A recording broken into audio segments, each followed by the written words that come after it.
and welcome to Bookish and Unbalanced, the podcast that talks all about the good, the bad, the ugly, and the beautiful of mental health in the queer book community. I'm Katie Trapp. I'm Adrienne J. Smith. And I'm Amy Spencer. We all have a state of mental health and neglect talking about it, or worse yet, we're ashamed to talk about it. Let's break that stigma. Today's episode, we're interviewing reader Jazz Shouse. I did it right. You did say the name right. Yeah. 2 thumbs up. Jazz, thank you for coming on with us. Can you tell us a little bit about yourself? Hi, thanks for having me. I'm 34. I'm married with 3 kids and 2 dogs. I'm a veteran of the United States Navy, and I'm an author and reader of books that focus on queer characters and mental health. So I know you're a reader, and that's kind of what we're focusing on today. Because all authors are readers. I think we started as readers. But what type of books draw you in as a reader? Like, what do you like to see in the characters and the plot that keep you flipping the page? And I put that in quotes because I think most people read on electronics these days. That's fair. I love diverse books, particularly ones that have great character arc developments, ones that have a very nuanced or focus on the internal plot as well as an external plot. So I'm not always a huge fan of some books that have very slow external plot, but as long as there's a really good character arc, I'm for it. I read a book one time, and it was from a mainstream author, and it was when I was trying to learn how to write mystery better. And there was no internal character arc. And I was like, this is the flattest character I have ever read. Why is this book so popular? I do not understand it. So what is it? What makes a good internal character arc for you? Because I have my own opinion, but what makes it for you? I like when they have some kind of struggle that they're dealing with. I particularly like when they deal with some kind of mental health issue, anxiety or depression or particularly PTSD. It's really nice to see those things represented. I've gotten into reading autism spectrum books, so that's really cool to see more of those coming out. But it could also just be like dealing with grief is a big one lately. Anything that kind of reflects things that we all go through. I literally just messaged my co-writer this morning, and I was like, is this like main character in our book series? Is this character neurospicy? And she was like, I always considered her neurospicy. I was like, well, thank you for letting me in on that hint now that the book is in edits and like getting ready to go out into the world. I was like, you could have told me that like 6 months ago. It's really weird though. You remember when we spoke to J.D.A. Hale and she said that she'd written like her entire first book and then and then she was diagnosed and then she went back and read it in edits and she was like, oh, I've written a neurodiverse character and I didn't even realize it. And then kind of like looked at it with fresh eyes and kind of just went, actually, I can make it. I don't want to say she like ramped up the neurodiversity because that's not what she did. But then she kind of like just like, you know, tweaked it and really refined it and kind of made that a very obvious part of that character's personality because she suddenly had this realization and this diagnosis she was writing those things because she understood those things and that's what she was putting into it. But I think we always do that, like we always put a little bit of ourselves in the character, but sometimes we don't quite realize how much we're putting in it. I'm sorry, are you calling me neurospicy? No, I was. It's not neurospicy. Nothing's wrong. You were just talking about putting yourself into it. I was talking in general. You were talking about yourself. I was talking about myself. Talk about all my depressed characters, all the ones with anxiety and issues beyond belief. There's a new one in everyone. Those are fun characters to read, though, the ones that I think we connect with the most. They're fun to write too, but I find them really fun to read because it's like talking to my best friend, right? They have these characters that are neurospicy or struggle with PTSD, which is something I struggle with, and like it's like, oh my gosh, like you're my new BFF. You have all the answers that I feel like I don't have. I think sometimes as well though, like, do you know, I find, and you're gonna say, yes, we know this, Amy. Like, I'll go, oh yeah, my cat just had a story arc, and they'll come out the other end, and they know what they need to do, and they know how to, like, you know, put in place the things that they need to put in place to move on in life. And in reality, I'm sat there going, I don't know what to do. Like, how do I get out of this slump? I've got no idea. I mean, my characters do, but like applying it to myself is a different matter entirely. It's easier when they're fictional. You can direct where they go. Sometimes. Sometimes they direct you. Quite forcefully. No, I'm not ready to get into bed yet. But I want you to be. But slow burn. I also love how, AJ like, has no problem with slow burn. huh?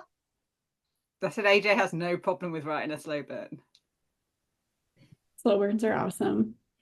What were you gonna say, Katie? Oh, it's just like in books, we can see where the author starts like leaning into those struggles, but like in real life, a lot of times we'll like cover them up. So it's kind of like a little secret. Like you get to see this internal thing on like page, but if you met the person in real life, they probably wouldn't be disclosing all of that. Yeah, not everybody approves of trauma dumping. It's like act like you've got it all together, and then you just crack open that book and you're like, oh, she doesn't have it all together. This person's a hot mess. But those are my favorite kinds of characters, the ones who are hot messes and figure themselves out. What are some really good books that you've read with that? One of my favorite ones is Outdrawn by Deanna Gray, where they're both just kind of enveloped in their own hot mess and they come out of it together with no third act breakup. It's beautiful. People do not like the third act breakup sometimes.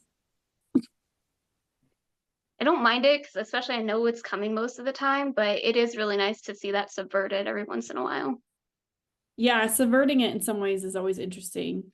There's some really good examples of how it's been subverted in different ways. And I really enjoy the ones that have a new take on it. It's still in there somewhere because, the romance formula, it has to be, but it's just very different. And so it's not actually necessarily the two characters breaking up. Yeah, Outdrawn is a really good example of like how they actually communicate with each other to get through it instead of, actually having this obvious breakup. How are books with representation? You said you like quite a diverse kind of reading material, but how were books with representation important in your self-discovery throughout your life? Well, discovering sapphic books was a total game changer. And I've been identifying as bi for a majority of my life, but I didn't really see a whole lot of that represented until I think probably 4 years ago. And so seeing those stories that have actual happy endings with the main characters and not just throwaway side characters or the bury your gays types, like having main characters featured and get happy endings that are queer and diverse, and it's really beautiful to see.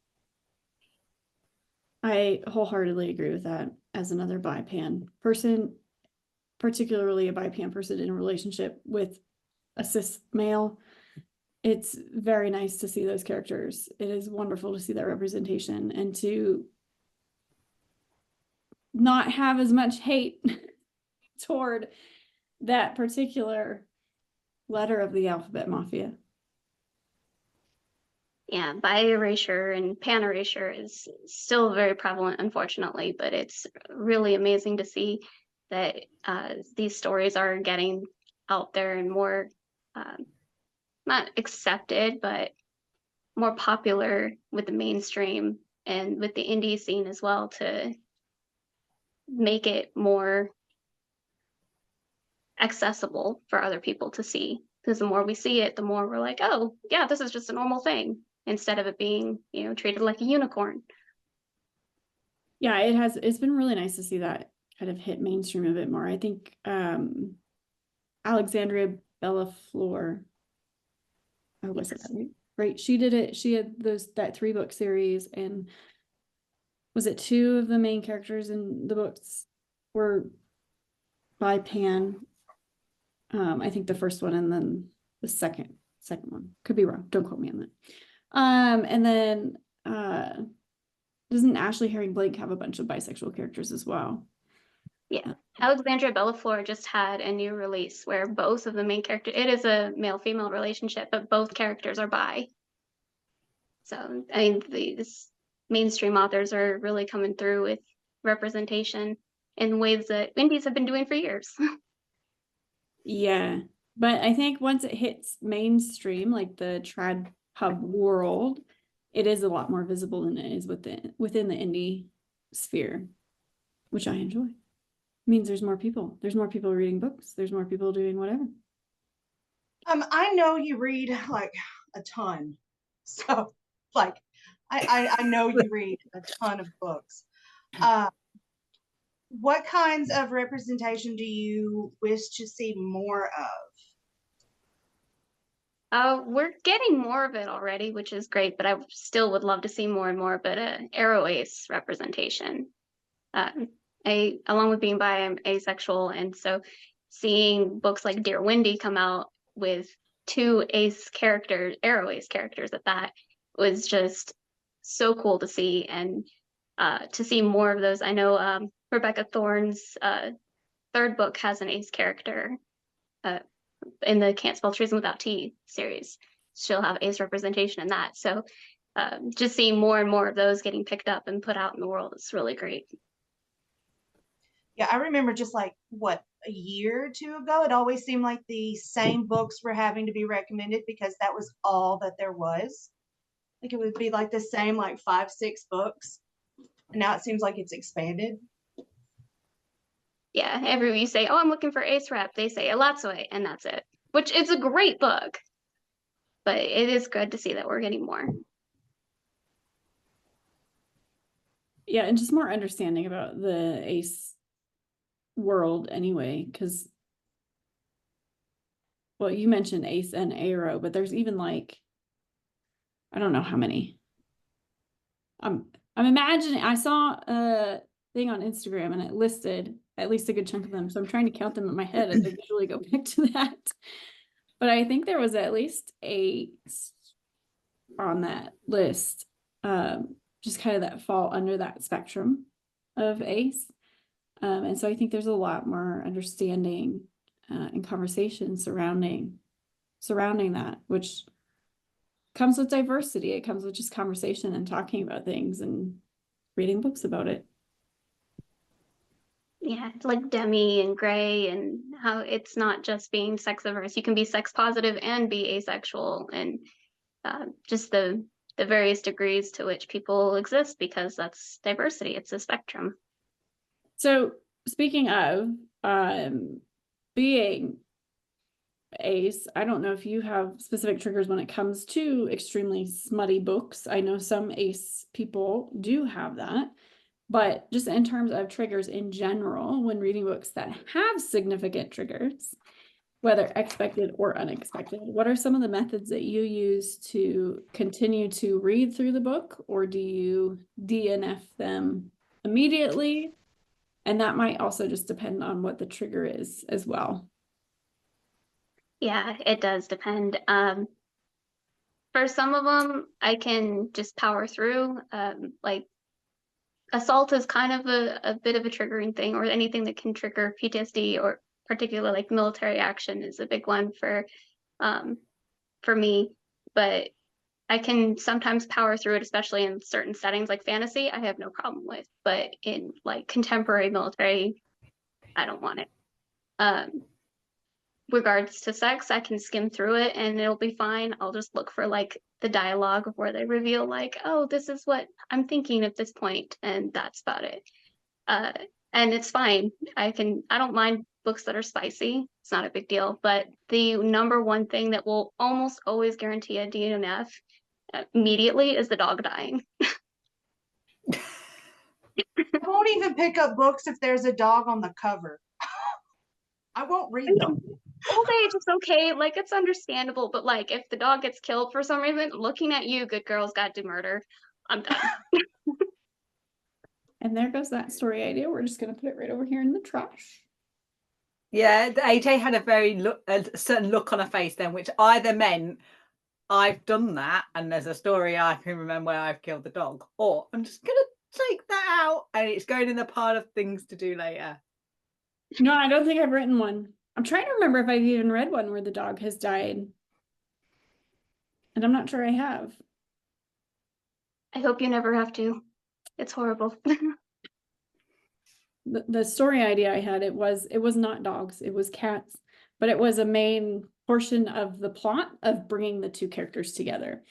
So I don't know. We'll put that on the back burner for some other time when I'm feeling risque. Animal illness can do the same thing. You don't have to kill the cat.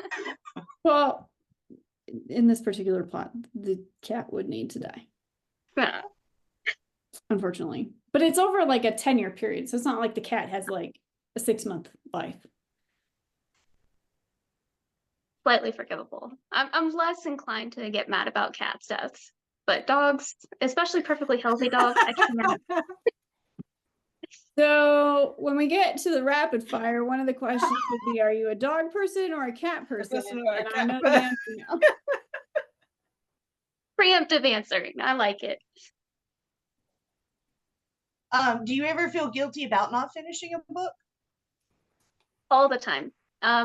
This is my year of the DNF, so I'm actually trying to stop when I'm not enjoying a book instead of pushing myself through. But I complain about this all the time. Oh, So many advanced I topics. totally misunderstood that to start with, and I just thought that this year had been so bad for you that you'd just gone through like a raft of DNFs rather than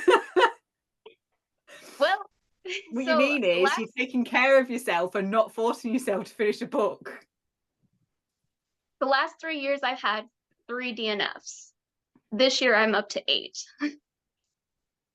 So I'm trying. And I could have 3 in a month, easy. Like if I'm not enjoying it, I don't do it. I envy you for that. I wish I could. I still try to give myself. I give myself until about 25%, and then if I'm done, I'm done.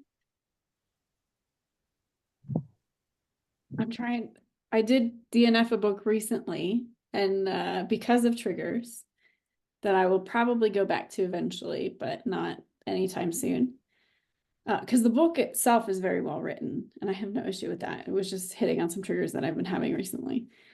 I'm trying to remember the last time I DNF'd a book, but I'm extremely picky about what I read going in, and I don't read as frequently as I should, and definitely not as frequently as you. Listen, if it's sapphic, I'll read it. Yeah, my issue is more just time than anything, but yeah, I did feel really bad for not finishing it. Man, that DNF guilt is awful. But you also write a lot. So, I mean, I haven't written in probably 6 months or so because I've been reading so much instead. So it evens out. Yeah, it really helps when people keep emailing me going, you were supposed to have this to me 3 weeks ago. Where is it? Give me a week. Figure it out. you've just mentioned there that you've not written in quite a while because you've been too busy reading. We know that you wrote a book about teens and mental health. What prompted you to write that? So I actually started writing Insanely Sane when I was 14. I was going through some depression issues, and it helped to kind of get that out on paper. And then it sat in a binder for 10 years. And then in 2019, I was hospitalized for suicide risk. And after getting out of the hospital, I went back to that story and used my experiences from being in the hospital to rewrite the story and into a full book. So that brings us back to putting a little bit of yourself in what we write. I was also, go ahead. Go ahead. I was just gonna say, it brings us back to the trauma processing through writing. Absolutely. It was very cathartic to write some of those scenes based on not just the experiences that caused my trauma, but the healing that I went through, all the different types of therapies and the instances that were drawn on. Like there's a character in the book who gets worked up from a session, and so she goes and reorganizes the hospital community room's bookshelf, and I actually did that. I love those little moments when you find like just those little things that the author puts in that's actually them. Did you find when you did that it was, you said it was cathartic, but I like when I've done that to some of my characters, when I've put my characters through that pain, it's almost, I almost dissociate myself from the experience which I'm writing about, and it kind of makes it a little bit easier for me to process, I think, because I've kind of separated that part of myself off to look at it kind of almost in a more distanced manner. But I also get that some people could put those experiences into their characters and find it an extremely draining and emotional process because they're so close to what they have experienced and felt. Like, did it vary on the character and the experience, or was it kind of like, could you do it from a distance, or did you just find yourself kind of becoming immersed in it? A little bit of both. I think when actively writing, I was a little bit dissociated, just trying to get it on paper. And then when going back through with editing or just to reread what I had put down, it was that emotional hit of, oh my gosh, this is painful. I always find editing painful anyway, to be fair. How have you used books with these topics as healing in your own mental health journey? Because I know, isn't insanely sane? Is that what the title is? Isn't that like a young adult? Yeah. Why did you decide to do like young adult instead of like adult? Old adult? You're trying to say. I didn't want to say old. I couldn't remember what the term was. Just using younger characters to be able to get all of that out. Because it's the kind of thing that I wanted to see more of when I was a kid. If I had read more books about characters going through things like depression, anxiety, facing sexual trauma, things like that, then I may have been able to seek help a lot sooner than I did before I got to the point where I almost lost my life. If that kind of thing can help somebody else see themselves, whether they're a young adult or not, then it helps them realize that they're not alone. And that's what reading those kinds of books does for me too, is to realize that I'm not alone in this journey. There are others who have felt like this, and there are others who have gotten better. So if it's possible for them, then it's possible for me too. I think that's one of the beautiful things about YA books in general. And I have said before, I do not enjoy reading YA books. But this is one of the very beautiful things about them, which is they are able to linger in the emotional aspect of things and allow it to get as messy as it gets and as messy as it should get in ways that books aimed for the adult readership cannot do. And I don't know if that's just because we're more permission giving for younger people to be messier with their emotions. We expect teenagers and young adults to be kind of all over the map when it comes to figuring out their feelings. And that's kind of what you're supposed to do at that stage in your life. And we expect adults to have their crap all together. But that is one beautiful, beautiful aspect of YA that I adore, even though I don't read the genre. I appreciate it a lot. And I wonder if that was able to, if that aspect helped you write more in that than if you were to write it with adult characters and with adults in mind in terms of reading it. I think so. I love reading YA in middle grade, especially the queer books that are out now, because it's healing to see that kind of representation for younger audiences now that we didn't have when we were younger.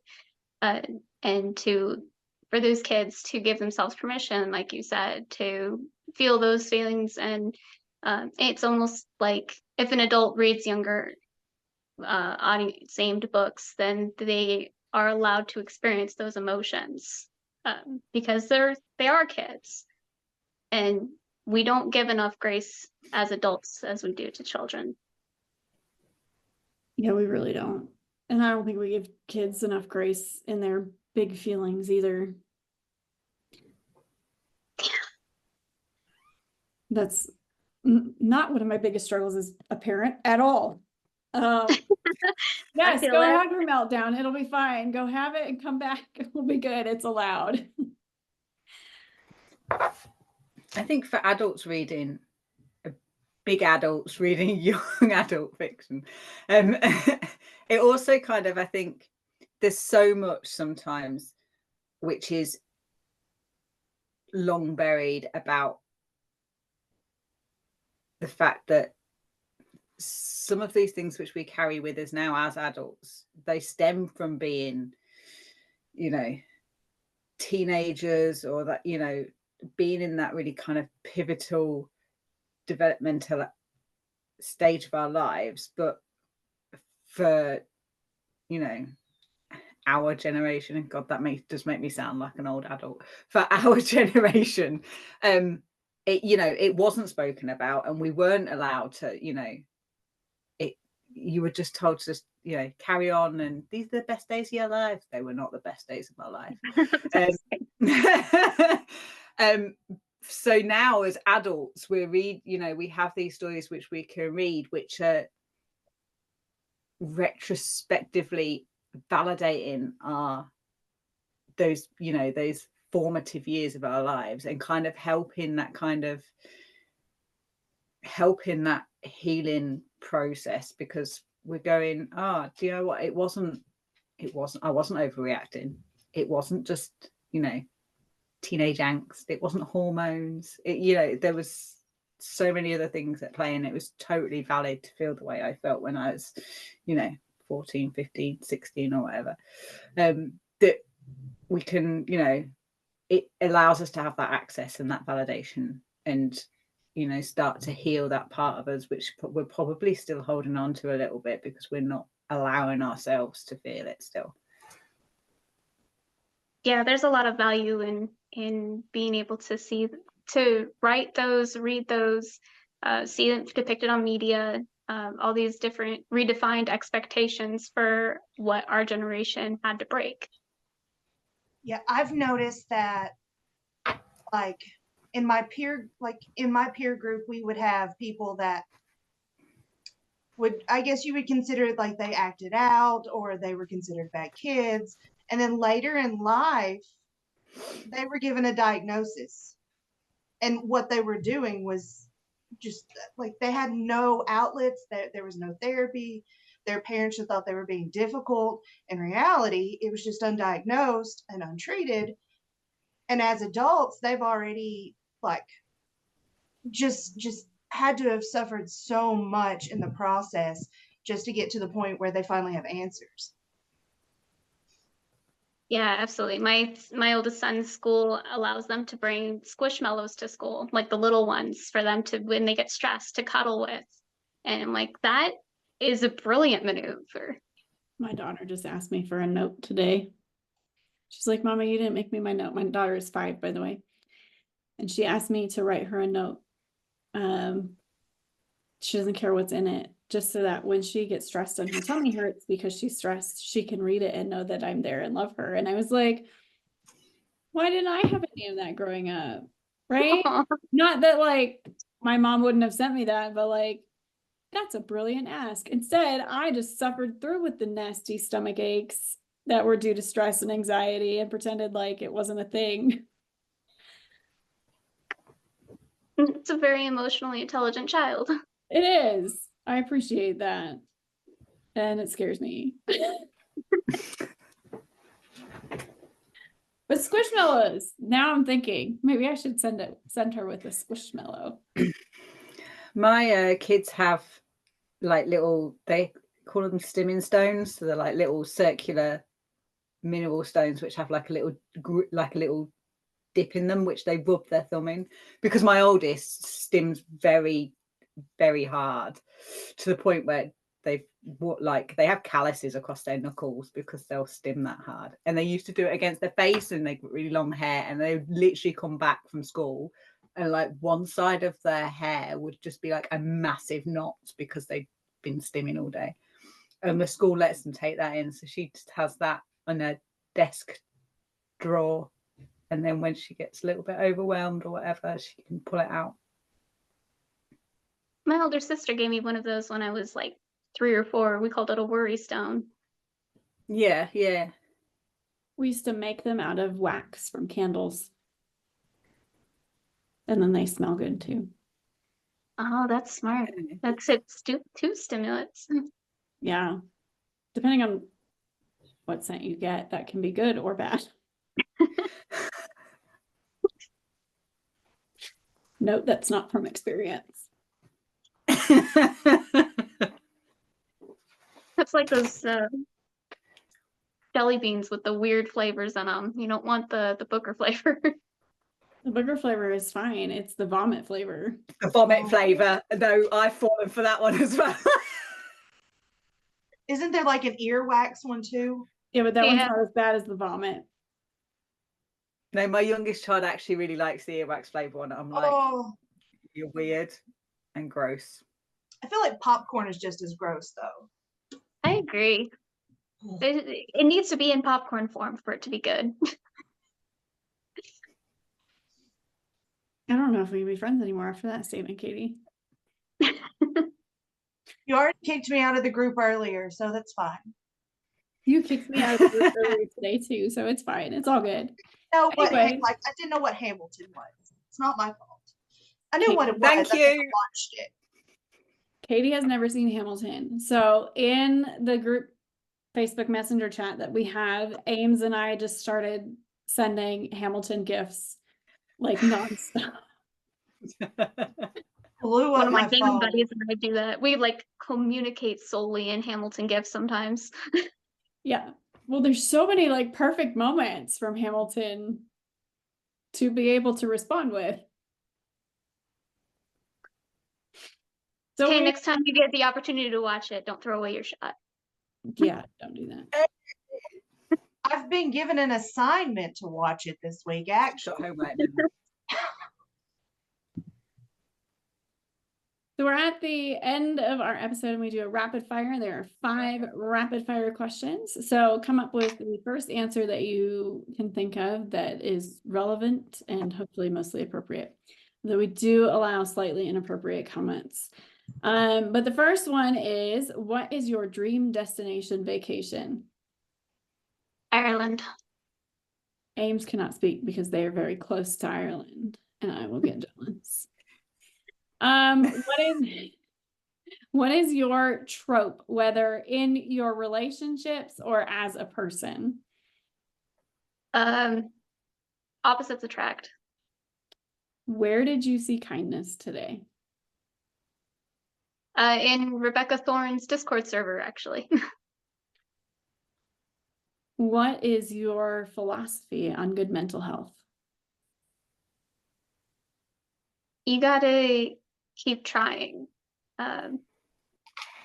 Even when somebody doesn't believe you or when it's hard, just keep trying because it's worth it.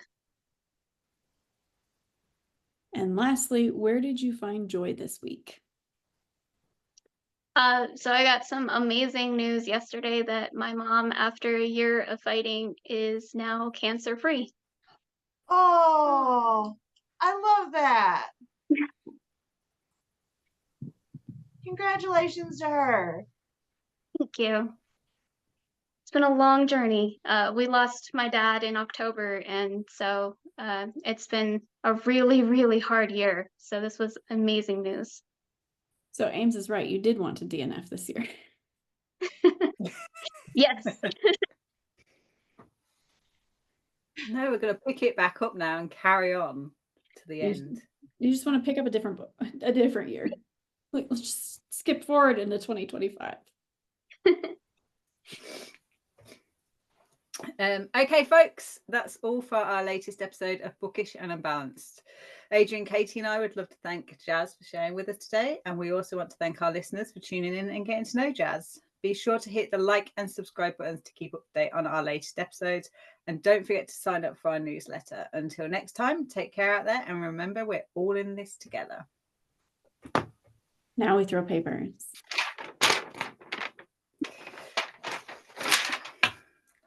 Ooh, that was a good one this week. Did you hit your face again?